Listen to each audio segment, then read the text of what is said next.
rapidinho para você chamar, porque eu já volto aqui, porque eu tenho que realmente fazer um pit stop. Menos de 5 segundos tu tem, vai lá. Eu pensei que era 5 minutos. 5 minutos com o Paulo Nogueira nos esperando aqui nos bastidores. Gente, enquanto o Leandro faz aquele pit stop rapidinho, quero dizer para vocês que faltam R$57 para a gente dobrar a nossa meta, ou seja, 500 reais, R$507 para a gente bater a nossa meta total do cafezão. Quero lembrar vocês que quem manda superchat de R$100 leva para casa 3 livros escolhidos especialmente por mim, Fernando Miller e Fernando Drummond, para vocês, das nossas editoras parceiras, Editora Cotter, Letra Selvagem, enfim. Também para quem manda superchat de R$70, leva para casa o mais recente livro do professor Lejane Mihan, Stalin para Principiantes, com autógrafo, dedicatória especial, esse livro que está saindo do forno, quentinho para vocês. Também, para quem já tiver o livro e quiser outro mimo, para quem manda superchat de R$70, tem as nossas canecas do DCM, ou ainda um dos nossos bonés do MST, o vermelho ou o preto. Além disso, para quem manda superchat de R$50, leva para casa o nosso calendário maravilhoso, produzido pela queridíssima Inês Oludê. Vocês se perguntam, mas calendário a essa altura do ano? Não, este calendário é perpétuo, ou seja, vale para qualquer ano das nossas vidas, e além disso é uma obra de arte feita com técnicas especiais da queridíssima Inês Oludê, vem com gravuras, poesias, enfim, vocês podem imprimir, porque vai em PDF, quantas cópias vocês quiserem, presentear quem vocês amam, vale muito a pena contribuir aqui com o DCM e levar um desses mimos para casa.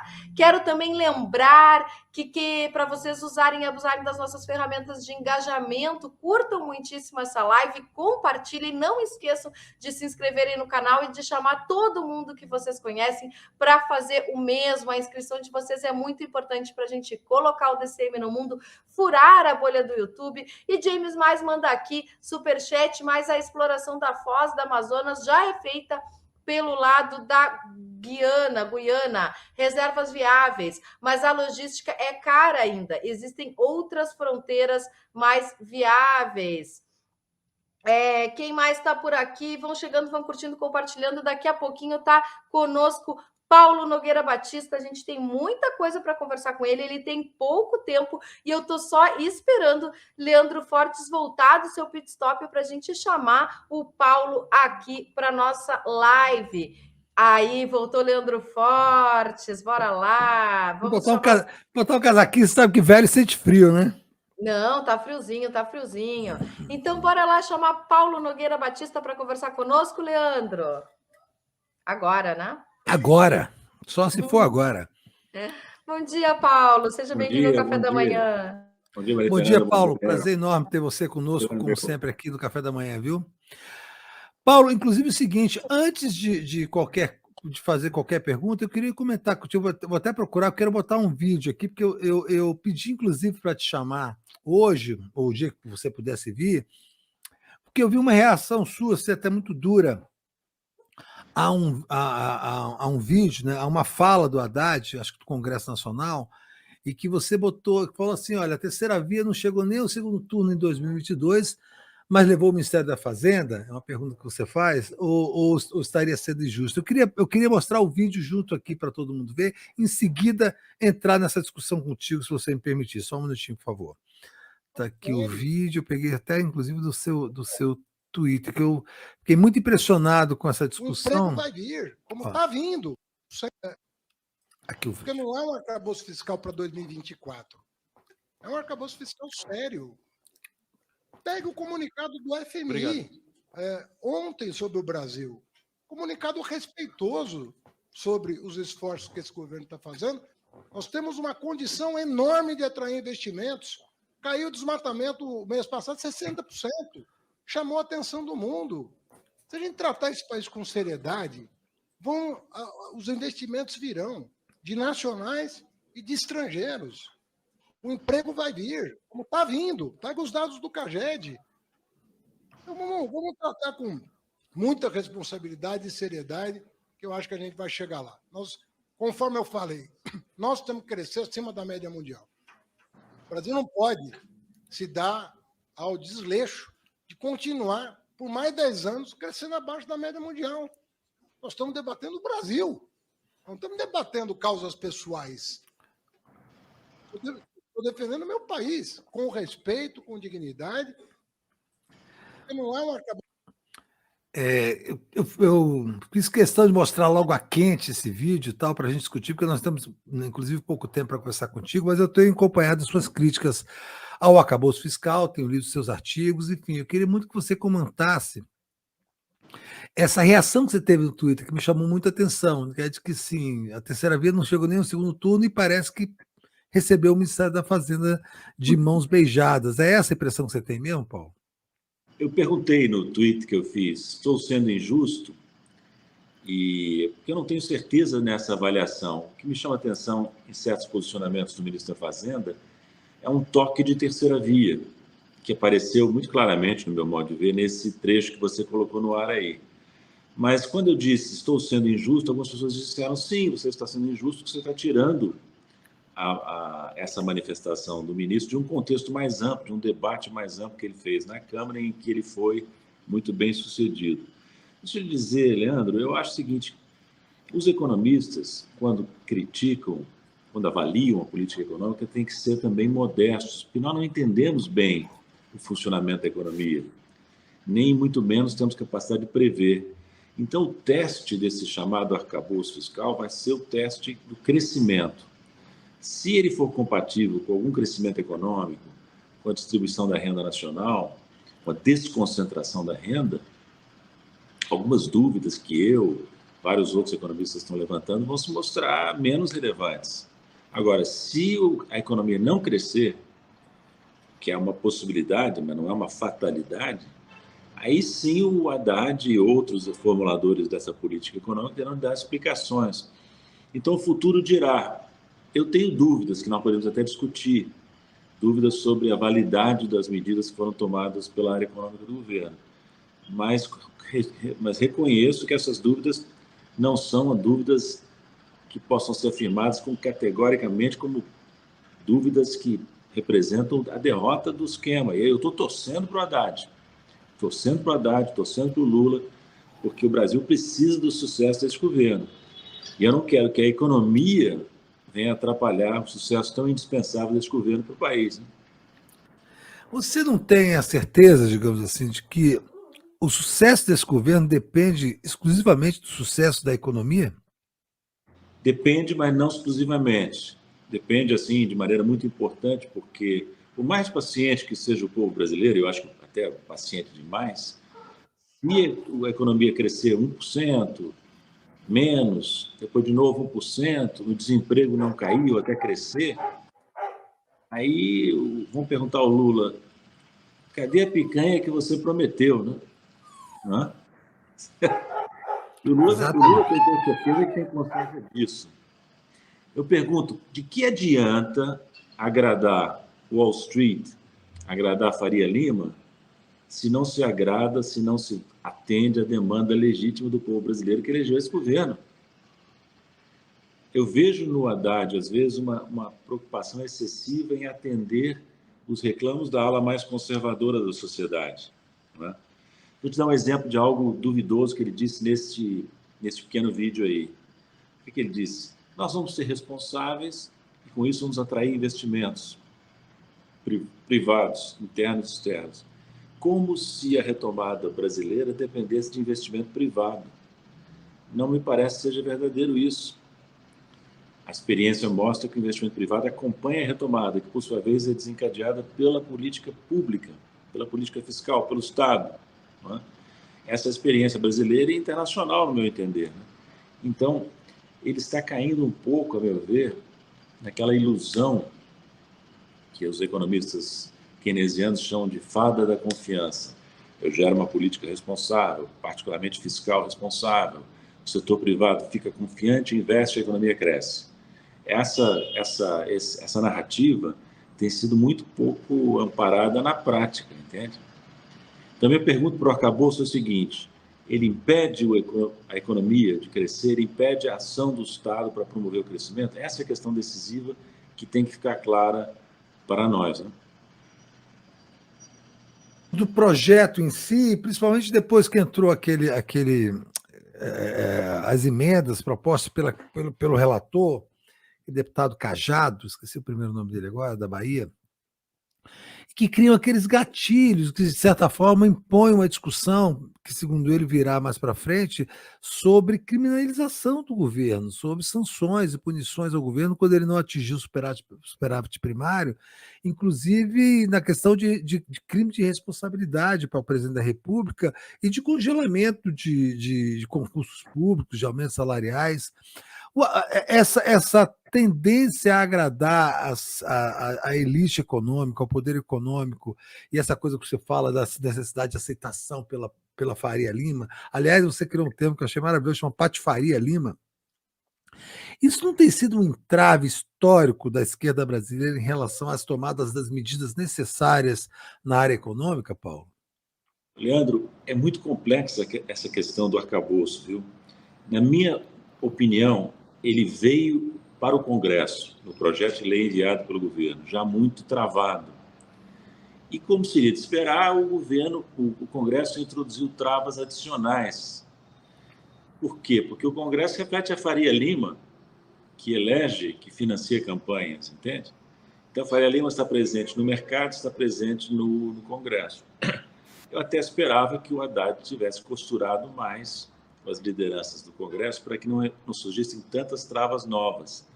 Agora, está aí uma negociação em andamento, me parece, né? Me parece. E, por exemplo, é importante distinguir gatilho de criminalização. Criminalização é algo que o governo deve resistir. Aqui o governo deve resistir, porque isso cai naquela velha prática que levou, inclusive, ao impeachment ilegítimo da Dilma, né? Agora, gatilho é outra coisa. Já havia gatilhos, pelo menos um gatilho no projeto de lei, e outros estão sendo introduzidos. Aí é isso que você disse. Se o governo descumpre a meta, no exercício seguinte ele fica impedido de fazer determinadas coisas. Isso é o que diz o gatilho. Por exemplo, fica impedido de contratar funcionários novos, fica impedido de fazer concurso, fica impedido de dar reajuste real ao funcionalismo. Agora, parece que o salário mínimo foi preservado disso. Minha pergunta aí é o Bolsa Família, né? Então, nós estamos aí lutando para preservar a flexibilidade da política fiscal. Nós, que eu digo, é o governo e todos aqueles que torcem pelo governo Lula, né? E, inversamente, você veja o que acontece. As preocupações fiscalistas convencionais do mercado se casam com o intuito da oposição política de imobilizar o governo Lula. Então, a mensagem para o governo Lula tem que ser assim, um olho no peixe, outro no gato, porque estão querendo, na verdade, imobilizar o governo. E o ministro da Fazenda não acredita que esteja fazendo parte desse jogo. Eu imagino, suponho, torço para que a equipe econômica do governo tenha introduzido uma série de válvulas de escape para não aprisionar o governo no que seria não um arcabouço, mas um calabouço fiscal. Esse é que é o perigo desde sempre. Ontem também, viu, Leandro, eu vi um outro vídeo, um outro trecho dessa mesma entrevista do Haddad, desse mesmo depoimento do Haddad no Congresso, que me preocupou. Ele disse assim, olha, a nossa âncora, ela é das mais duras do mundo. Sim, ele se regozija de ser uma das mais duras do mundo. Eu dizer que é a mais dura que ele conhece, que, de certa maneira, também é uma jabuticaba, como era o teto de gastos do Temer. Eu te confesso que essa declaração, o ministro da Fazenda é hábil, mas essa declaração não foi, francamente. Afinal, ele precisa fazer tanta ginástica retórica assim para vender esse peixe para o Congresso, para a Faria Lima. Ao fazer esse movimento, ele está desacreditando o governo perante o seu eleitorado, perante a sua base social, né? A gente olha isso e fica preocupado, né? O que quer dizer isso, né? Quer dizer o quê? Como eu disse naquele tweet, será que a terceira via tomou conta, perdeu a eleição e tomou conta do Ministério da Fazenda? Porque não foi isso que nós elegemos, a maioria elegeu um governo de transformação. Transformação gradual? Sim, mas transformação, não imobilismo, não reprodução do mesmo. Vou te dizer, Leandro, é uma coisa estrutural. A política econômica e social apoiada pelo mercado é a mesma que levou a 10 anos de estagnação. É a mesma que leva aquilo que o Haddad quer evitar: crescimento repetidamente inferior à média mundial. E alguém acha, em sã consciência, que nós vamos retomar o crescimento acima da média mundial com investimentos privados liderando? Volto a dizer, não é assim. Não é assim. Investimento privado, ele acompanha o investimento público, ao contrário do que diz a teoria convencional. Então, eu vejo com preocupação a importação pela Fazenda do Lula, pelo Ministério da Fazenda do Lula, de teses ortodoxas superadas. Afinal, vai agora todo mundo ser Fernando Henrique Cardoso? Esqueçam o que eu escrevi? Não é possível, não vai ver o que diziam esses economistas que estão lá com o Haddad e o próprio Haddad. Não é isso. Então, não pode chegar, como dizia o Delfim, você chega lá em Brasília, fica com as ideias tortas, transtornado pelo poder. Não pode. Nós temos que ter pessoas que sigam uma linha consistente com a linha política do governo e responsável, claro. Ninguém quer que a Fazenda do governo Lula seja irresponsável do ponto de vista fiscal. Ninguém acha isso. Mas não se quer que, sob a bandeira da responsabilidade, se gere status quo, se gere persistência do status quo. Isso é que nós não queremos. Nem podemos querer, né? Apoiar. Paulo, o arcabouço fiscal, ou calabouço fiscal, como você queira, ele é, no fim das contas, um teto de gastos mais flexível. Assim, a minha pergunta de leigo para um grande economista como você. O Brasil precisa ter teto de gastos? Tem que ter teto de gastos? Teto de gastos é a nova moda da economia mundial, todo mundo tem que ter teto de gastos. Por que a insistência em ter um teto de gastos, ainda que inflexível? Na minha opinião, não. Podia ter sido uma regra mais flexível. É verdade, como você disse, que a regra proposta pelo Haddad é mais flexível do que o teto. Mas é um teto também, né? E como ele próprio reconheceu, não é comum na experiência internacional esse tipo de âncora, esse tipo de jabuticaba, para usar a expressão que o próprio Haddad usou no Congresso, né? Eu vou te dizer, essa é uma questão teórica muito antiga, sabe? Essa questão se traduz num dilema de política macroeconômica, que é regras versus discricionariedade. Deve-se impor limites, disciplina ao Estado na forma de regras, ou o Estado deve ter flexibilidade para decidir o que for melhor de acordo com a conjuntura? É um debate eterno entre economistas de várias correntes, né? Eu sou favorável à flexibilidade. Por quê? Por uma razão muito simples, que eu mencionei no outro contexto no início da nossa conversa. Nós, economistas, não temos instrumentos para prever o futuro. Como amarrar uma economia imprevisível a regras? Você precisa ter flexibilidade para se adaptar a choques, a eventos inesperados. Eu preferiria, em tese, que o Brasil não tivesse regra nenhuma, mas reconheço que, dada a trajetória acidentada na política fiscal brasileira, e dado que nós estamos saindo de um teto constitucional de gastos, alguma regra de transição, alguma regra mais flexível, menos absurda, seria necessária. Então, nesse sentido, caminhou o Haddad. Até isso estou de acordo. O problema é que o diabo mora nos detalhes, né? E é isso que nós vamos ver agora quando sair do forno do Congresso essa lei complementar transformada num arcabouço fiscal. O termo arcabouço fiscal também não lhe causou estranheza? Por que será que botaram esse nome arcabouço fiscal? Por que não pensaram numa coisa, inclusive, mais palatável dentro do marketing político, Paulo? Não sei de onde veio a expressão, é uma expressão usual também, viu? Não é uma expressão inventada pela equipe econômica do governo. Ela dá margem a esse trocadilho que eu usei aqui, que outros usaram também, que é calabouço, né? E eu vou te dizer que no dilema que eu apontei, infelizmente a Fazenda e agora o Congresso estão pendendo mais para o lado do arcabouço. Desculpe, do calabouço fiscal. Do calabouço, porque muita trava, muita restrição no gasto, pouca flexibilidade, né? Tanto que o Haddad agora se vangloria de ter uma outra jabuticaba, como se isso fosse vantagem, né? Eu acho que o Haddad devia abrir um pouco o debate, viu? Abrir um pouco o debate. Não adianta só escutar a Faria Lima, só a mídia corporativa. tem que ouvir o outro lado, porque esse debate econômico é muito conflagrado. E as teses que a Fazenda está assumindo como suas não são teses aceitas por todos os economistas, entende? Há uma grande controvérsia.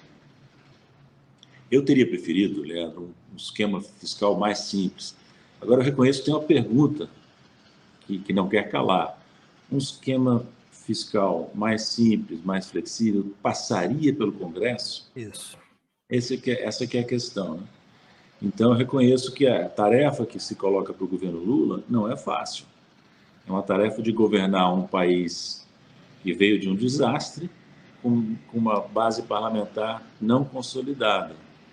Então, o economista como eu pode ficar indignado, querer mais flexibilidade, querer um desenho mais racional, mas a realidade política nem sempre permite que os nossos desejos se materializem, reconheço. Paulo, você fala sempre dessa atração que economistas de esquerda têm por agradar as elites econômicas. Você não gosta desse termo elite econômica, né? Digamos, agradar as classes dominantes, agradar a Faria Lima e ser aceito por ela, né? Se colocar como alguém que pode entrar, para ser uma expressão sua, inclusive, que eu vi numa entrevista, no clube. Por que isso acontece? Qual é a origem desse problema? E por que a esquerda não se conscientiza que isso não vai dar certo e parte para uma outra estratégia? Como dizia o Brizola, camadas dirigentes brasileiras são medíocres e são a origem do subdesenvolvimento brasileiro. Se a esquerda não sabe disso, se a esquerda se encanta com a camada dirigente medíocre, aí nós estamos sem a saída. Porque a esquerda chega ao poder com grande dificuldade e, quando chega ao poder, se deslumbra com as tentativas de cooptação que partem das camadas dirigentes retrógradas que o Brizola e outros denunciaram, Darcy Ribeiro também. Nós temos que ter consciência disso. A esquerda não pode ficar com um complexo de vira-lata em relação a camadas dirigentes medíocres. Eu sei, não pode também partir para a confrontação. Mas, ao evitar a confrontação por falta de base política, não pode cair na ilusão de que há solução possível patrocinada pelos preconceitos dessa camada dirigente fraquíssima que tem o Brasil. Entende? Então, é preciso jogo de cintura? Sim, mas é preciso espinha dorsal. E é isso que falta muitas vezes, não só à esquerda brasileira, mas aos brasileiros de um modo geral. Nós somos um povo que se destaca pela flexibilidade, pelo jogo de cintura, mas não somos um povo, infelizmente, que tenha consistência na defesa de certas posições. Então, não se iludam. Por que nós estamos estagnados e com renda tão concentrada? Porque as políticas patrocinadas por essa camada dirigente medíocre levam a isso. E é uma ilusão pensar que com essas mesmas políticas, com os aplausos dessa mesma gente, nós vamos sair disso. Então, o Lula, que é um grande político, sabe que nós temos que mudar. Sabe que não podemos confrontar, mas tem que saber também que não adianta querer que o governo seja aceito por esse clube.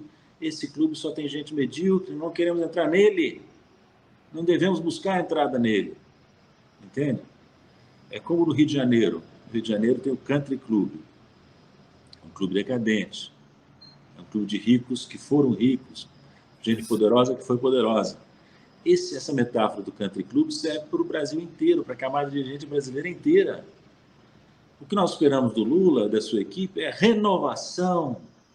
Tudo bem que não dá para fazer uma revolução, ninguém está pensando nisso, nem mesmo uma confrontação, mas reformas, movimentos, e não as falsas reformas que são elogiadas pela mídia corporativa e pela Faria Lima, entende? Então falta vigor, falta assim, empenho, falta disposição de correr riscos. Eu sei que não se pode ser irresponsável, volto a dizer. Quando eu digo flexibilidade fiscal, eu não digo qualquer política fiscal. Eu não sou desses economistas que imaginam que a restrição fiscal é um mito. Não, ela pode existir sim, mas não vamos acreditar em história para assustar, história de lobo mau, que é o que o mercado impinge a opinião pública através da mídia corporativa. Ver risco fiscal em cada esquina, não é assim, entende? Então, Leandro, nós estamos tão atrasados na discussão econômica que, quando chega a esquerda ao poder, ela se deixa engrupir. se deixa engrupir por teses que já não são aceitas nos países desenvolvidos, foram exportadas para cá, estão tendo uma sobrevida aqui no subdesenvolvimento intelectual brasileiro, mas estão superadas. Ninguém acredita mais na fada da confiança. Ninguém acredita mais que uma mudança de regime fiscal leva a confiança, investimento privado e crescimento espontaneamente. Isso não existe, isso não foi comprovado. Foi testado e não foi comprovado. Testado teoricamente, testado empiricamente. Francamente, vamos ressuscitar isso. E eu estive lá 8 anos no FMI, né? O Haddad está se vangloriando de ter tido um comunicado. Um relatório favorável ao Brasil do FMI, está naquele vídeo também, né? Veja você, o FMI sempre emite comunicados respeitosos para todos os países, principalmente os grandes membros, como o Brasil é. Isso não quer dizer nada. Se o arcabouço fracassar, o FMI vai dizer, bom, mas não foi bem implementado, faltou consistência na implementação. Faltou austeridade. Nós gostamos do arcabouço inicialmente, mas não quer dizer absolutamente nada. Eu estava lá durante 8 anos, eu sei muito bem como saem esses comunicados, entende? Então, olha, um olho no gato, um olho no peixe, não adianta buscar aplausos do FMI, de Wall Street, de Faria Lima, se não produz resultados para o Brasil. E o Brasil está esperando. Eu não estou dizendo que os resultados não virão, viu? Leandro, hoje saiu um dado do Banco Central, o IBCR, o Índice de Atividade Real, bom. Como diz o Haddad, há sintomas de retomada do crescimento. Então, vamos aguardar também. Eu quero dar o benefício da dúvida, apesar do meu tom assim impaciente, eu quero dar o benefício da dúvida ao governo e à equipe econômica, porque nós temos todos interesse que o Haddad seja um sucesso, que o Lula seja um sucesso. Porque, francamente, para e pensa, não adianta ficar espumando pela boca, porque este governo talvez seja a última oportunidade que nós temos. Se ele fracassa, quem é que vem pela frente? Talvez uma terceira via, talvez a volta da extrema-direita. Então, todo dia nós temos que torcer e, na medida do nosso possível, ajudar. E eu acho que ao fazer críticas, como eu estou fazendo aqui no seu programa, eu acho que eu modestamente estou ajudando. Não estou hostilizando pessoalmente ninguém. Espero que isso fique bem claro, entende? Eu quero poder, daqui a 3 meses, dizer, não, foi um sucesso. A economia voltou a crescer. O desemprego está diminuindo. A renda está sendo melhor distribuída. É isso que nós queremos. É isso que nós esperamos do governo Lula. Paulo, eu li o seu artigo, que aliás está no DCM, sobre os novos diretores do Banco Central, e eu queria te fazer uma pergunta específica sobre o processo que levou o Gabriel Galípolo para a diretoria de políticas monetárias. Ele era o segundo do Ministério da Fazenda, foi encaminhado para lá, disse que deve ser o nome para ser o próximo presidente do Banco Central. Mas nesse processo de indicação, né, os nomes ainda vão ser submetidos ao Senado, mas nesse processo de indicação, por exemplo, o Haddad fez questão de dizer, de se colocar, eu acho que muito nesse ímpeto de agradar o clube, de que o Galípolo, além de tudo, era um nome acertado com o presidente do Banco Central, Roberto Campos Neto, que é um nome aceito, né, indicado, de certa forma, pelo Campos Neto, que me parece um pouco essa tentativa de estar sempre conciliando, de não estar partindo por confronto, num assunto que eu acho que já está confrontado, não? Que é a questão do Banco Central? O Haddad chegou a dizer que o primeiro a indicar o nome do Galípolo para a diretoria foi o Campos Neto. Por que ele disse isso? Só posso entender como mais uma tentativa de agradar, de aplacar os ânimos, né? Porque a trajetória do Galípolo é uma trajetória de economista heterodoxo. Apesar de ter uma passagem pelo mercado financeiro, eu espero que ele não vá dizer, como disse o Fernando Henrique, esqueçam que eu escrevi. Ele assinou uns artigos junto com o Beluso, até um livro, se não me engano. Mas veja, de novo, quero dar o benefício da dúvida ao Galípolo, né? Ele chega lá no Banco Central e a contribuição dele vai depender da atitude que ele e o novo diretor tomem. Eles vão chegar lá com o objetivo, com a intenção de questionar, de fazer o contraponto, ou vão se somar ao consenso existente no Banco Central pró-juros altos? Eu espero que sigam o primeiro caminho, que é mais difícil. O segundo caminho, Leandro, é um caminho altamente confortável, Se você chegar lá e ficar fazendo média, você vai ser visto como um respeitável membro da comunidade financeira. Passagem sua no Banco Central será remunerada depois, se você jogar conforme a música, dançar conforme a música, vai ser remunerada depois com ofertas de empregos confortáveis na Faria Lima e adjacências, que é o que eu digo nesse artigo que vocês publicaram hoje, os 2 novos nomes do Banco Central. Mas tem um outro caminho que eu espero que o Galípolo siga, e que o outro diretor indicado, o Alisson, siga também, que é o caminho de chegar lá e dizer assim, vamos nos entender melhor por que essa política de juros altos é necessária. Quais são os argumentos? Quais são os indicadores? Quais são os modelos que fundamentam essa política? Eu posso dizer a você, com a minha experiência de economista, que não há nada de inquestionável no que o Banco Central tem afirmado. Tudo que é importante no discurso do Roberto Campos Neto é questionável, é discutível. Por exemplo, por que o argumento que ele repete muito de que a mudança para cima de metas de inflação provavelmente irrealistas não adiantaria, elevaria a expectativa de inflação e forçaria o Banco Central a praticar juros nominais mais altos? É discutível. Por que não é possível, com a revisão da meta de inflação, praticar juros reais mais baixos, como nós queremos? É um ponto que esses novos diretores do Banco Central têm que questionar. Chega lá e diz assim, olha, me mostra, por favor, abre essa caixa preta aí, desses modelos econômicos, me mostra quais são as premissas, quais são as funções, as relações funcionais que estão levando a esses resultados, entende? O Banco Central não mostra isso para o público, mas tem que ter pelo menos transparência interna para os membros do Copom, do Comitê de Política Monetária, né? Então, eu acho que como a diretoria não é necessariamente muito forte, 2 nomes indicados pelo governo, se vierem com essa disposição de questionar, podem fazer diferença. E eu tenho certeza que o presidente Lula espera que eles façam diferença. Que não sejam meras vaquinhas de presépio lá no Copom, na diretoria do Banco Central, endossando o que vem sendo feito pelo Roberto Campos e companhia. A prerrogativa que dá a lei de autonomia ao presidente no momento é indicar 2 nomes.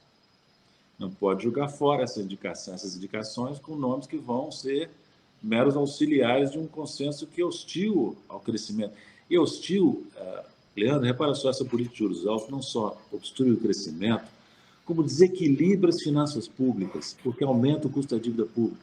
Isso não é risco fiscal, não? Por que o risco fiscal não existe associado a essa política de juros altos que onera o custo da dívida, onera as finanças do governo? Aí não, aí a Faria Lima não fala em risco fiscal. Então, que discussão econômica é essa vagabunda que nós temos no Brasil, entende? E mais, olha, essa política de juros também tem uma outra consequência nefasta. Ela concentra a já concentrada renda nacional, porque ela transfere renda para quem? Para aqueles que têm ativos financeiros, dívida pública na mão. Quem são esses? Os ricos, os bancos, aqueles que têm reserva de caixa. Ou seja, é uma política que obstrui o crescimento, desequilibra as finanças públicas e concentra a renda nacional, que é uma combinação mais perfeita de ruindade. E, portanto, eu digo o seguinte, esses 2 nomes têm a obrigação de questionar essa política. Obrigação.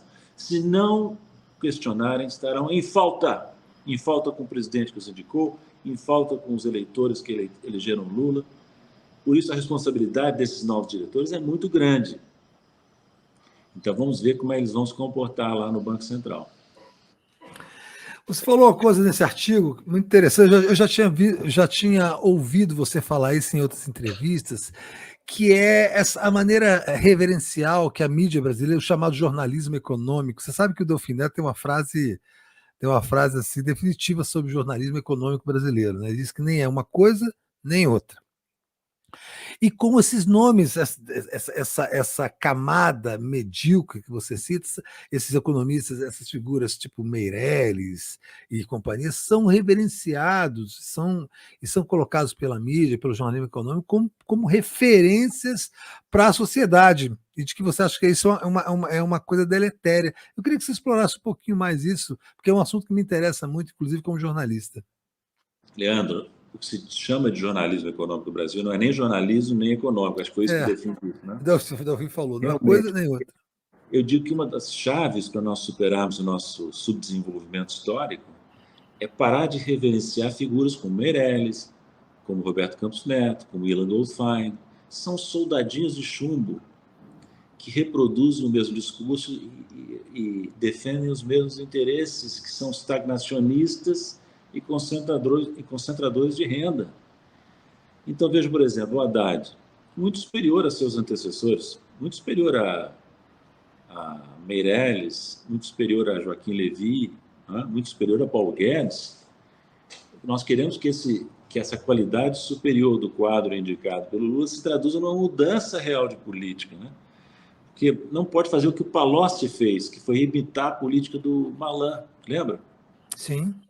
Aliás, porque nem cabe a comparação entre Haddad e Palocci. O Haddad é muito mais sofisticado, muito mais preparado, pode fazer muito melhor o papel de ministro da Fazenda e espero que faça, entende? Mas o jornalismo brasileiro, houve uma financeirização da mídia, viu, Leandro? Sim, total. Por quê? Porque a mídia corporativa hoje é um braço do capital financeiro que controla diretamente as empresas da mídia. Não é? Então você não tem diversidade de pensamento, você não tem contraditório, sabe?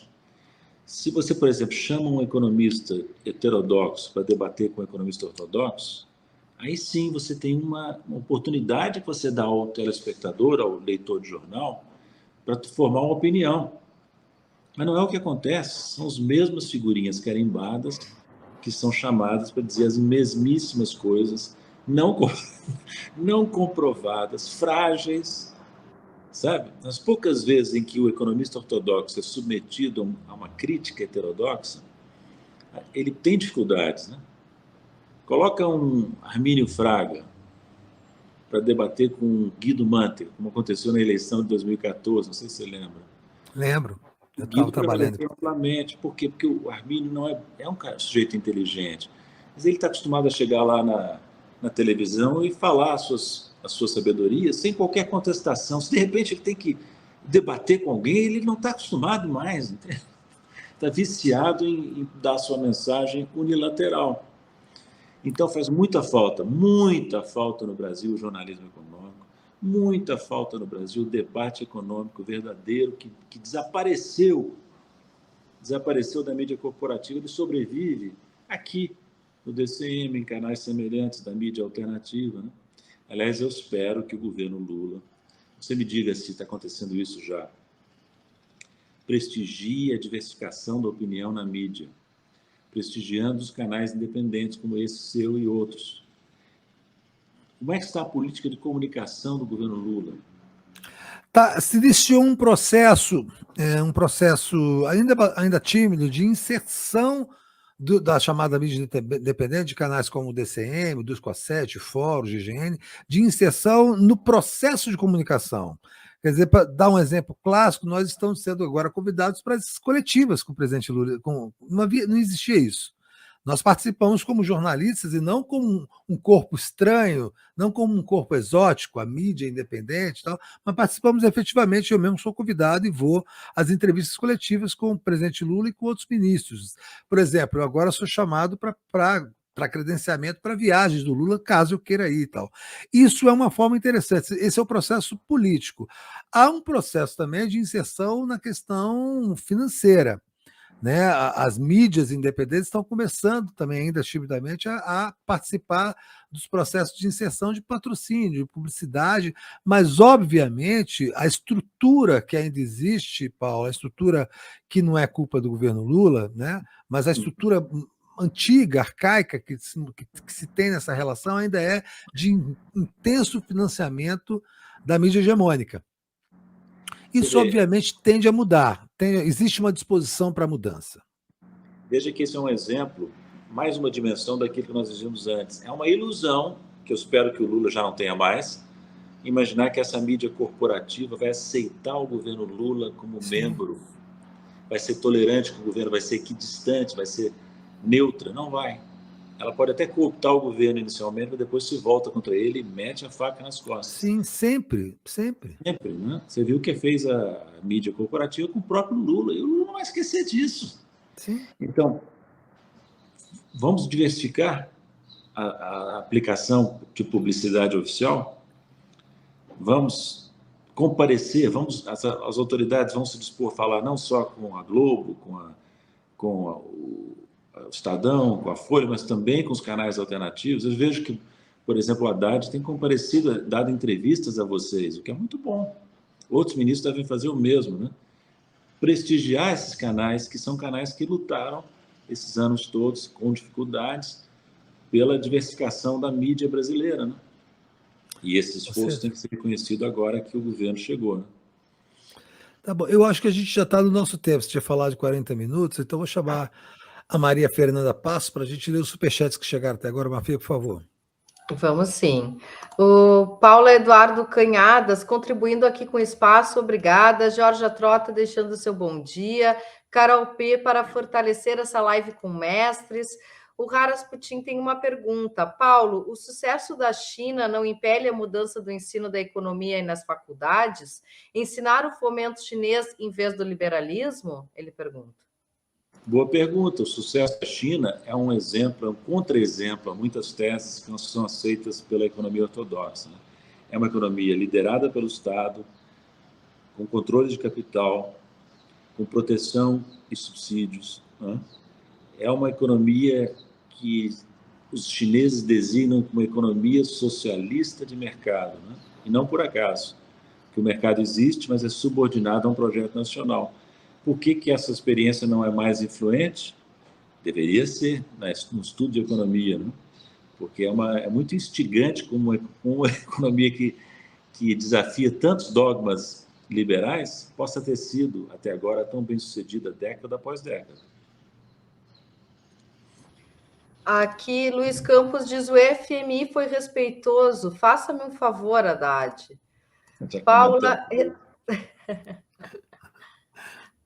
Paula Eduarda Canhadas diz, Paulo Nogueira é top em elegância.